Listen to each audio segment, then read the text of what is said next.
we can't get you approved. Well, cut a long story short, I popped in there a little bit later and I said, is it a go? And she said, yes, come in early tomorrow and we will get you or your friend into a bank account. So we went in there today a little bit late because we had a lot to do, but we were not all that late. We were there by 9:30, I think. So, as I say, infinitely patient. Another man did some of the dog work of getting addresses and stuff like that. And then it was passed over to Cece, who dealt with everything so completely professionally and in possibly within an hour of a little bit of waiting and then being seen first by the one man who did the work that he was asked to do by Cece, and then we were taken over and she listened all of that. And she listened very patiently, and bearing in mind, as you probably know, Alfred is hard of hearing. Now, he explained to me what that means while we were sitting there, and apparently what it means is that when he goes into somewhere that is a public place that has lots of people and lots of different things going on, like opening and closing doors and tapping of typewriters and computers, typewriters, oh my God, showing my age, but all kinds of things like that, keyboards going off all the time, and people and bells ringing, doors opening, closing, people talking. That's what he hears, rather than the quiet voice of someone who's trying to do business with him.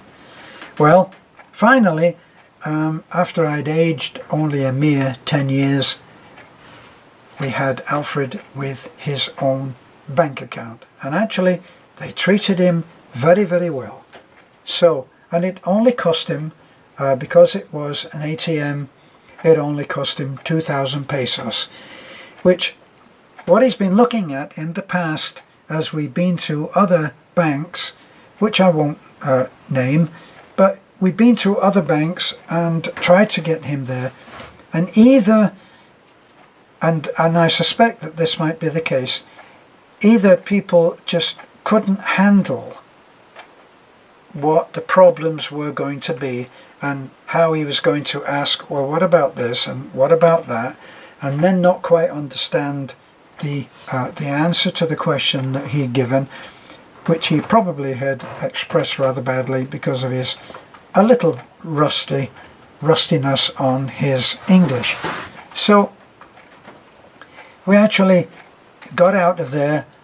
I had to focus on him. Alfred, we're going home. And he said to me, why?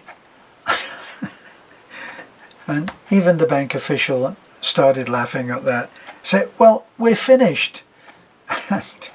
And he was still telling me about things that happened in Thailand.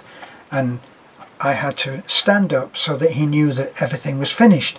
And then we walked out, and we were able to get down to doing what we needed to do. And Alfred went off and did a little bit of shopping. So all's well that ends well, and we came home, and were home by about, I think, 5 or 6, or was it 4? Time is meaningless to me here in the Philippines. I'm too busy having a good time. Not always. Okay, so the bank meets Alfred.